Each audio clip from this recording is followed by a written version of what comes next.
Sumber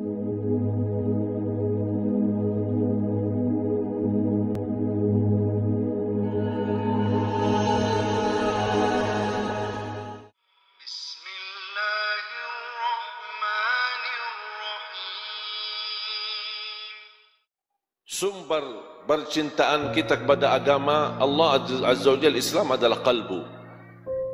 Kalau kalbu ini benar-benar cinta dan dia menamalkan segala sesuatu lillahi ta'ala, sebelum amalan badan kita memperhatikan amalan kalbu. Jangan kita gerakkan dalam salat tapi ternyata tidak diterima salatnya. Ada disebutkan dalam satu riwayat yang diriwayatkan Imam Abi Dawud, Ibnu Majah, An-Nasai, orang salat 60 tahun salat, tidak ada satu yang diterima. Satu pun tidak diterima di sisi Allah. Padahal sudah berapa lama dia salat? 60 tahun. Apa sebabnya tidak diterima?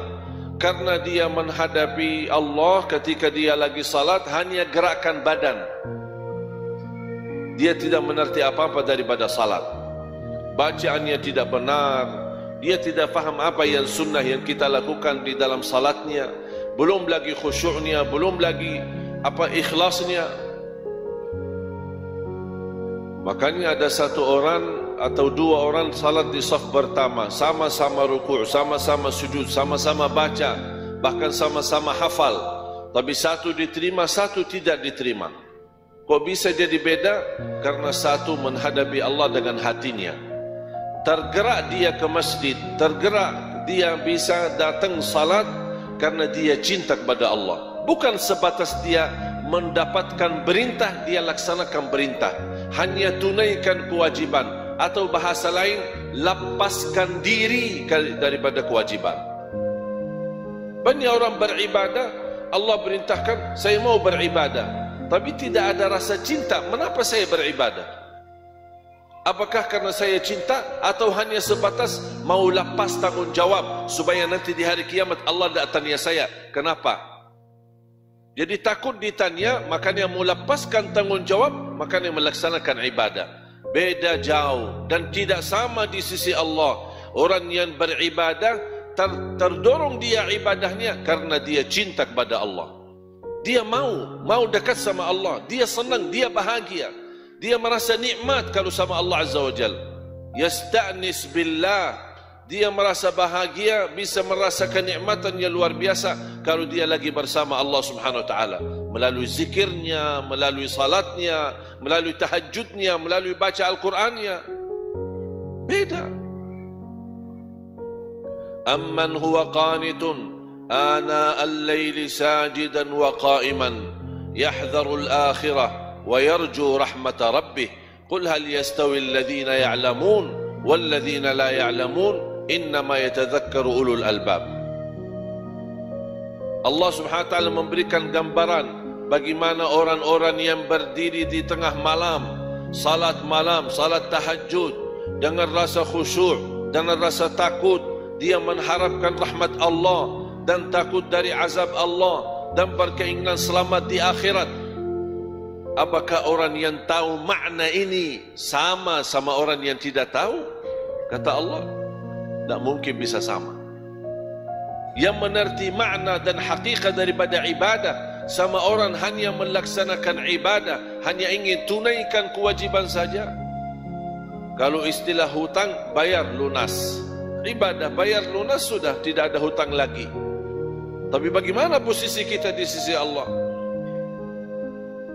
Makanya ada sekelompok yang akan pertama masuk ke dalam neraka, ulama, hafizul Quran, dan orang-orang pahlawan atau orang-orang berjihad. Pemberani.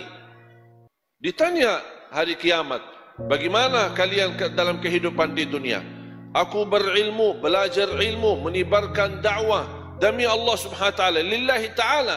Kata Allah Subhanahu wa ta'ala, kadzabta, kamu dusta, berbohong. Kamu berdakwah, belajar ilmu sambil dapatkan gelar ulama, dapat gelar tinggi supaya dipanggil dengan gelar tersebut. Bangga, senang, merasa nikmat. Makanya yang sudah niatnya seperti ini, Ketika umat Islam diuji, dia tidak berani di depan. Tidak berani. Menapa? Takut kehilangan jabatannya, takut kehilangan lingkungannya, takut kehilangan dukungannya, orang-orang yang sayang, dia takut. Kalau saya jatuh, nanti tidak diundang lagi, tidak diminta isi ceramah. Kalau tidak ada diminta isi ceramah, berarti tidak ada amplop. Kalau tidak ada amplopnya, berarti tidak ada uang.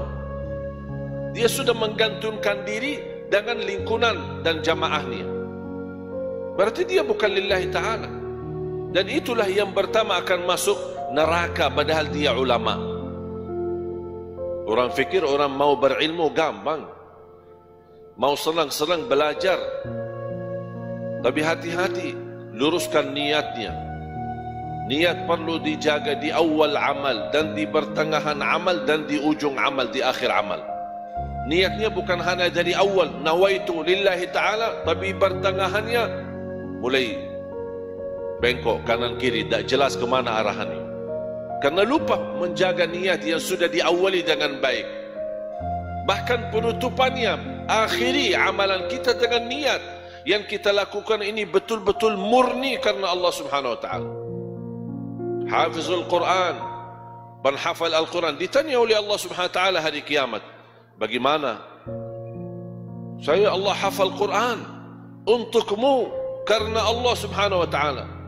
Kata Allah, kadzabta, kamu bohong, dusta, tidak benar. Kamu bilang membaca Al-Quran, menghafal Al-Quran supaya dipanggil hafiz, senang dengan gelar hafiz, di pojok dimuliakan, di dorong jadi imam, senang, saya hafiz. Bahaya itu.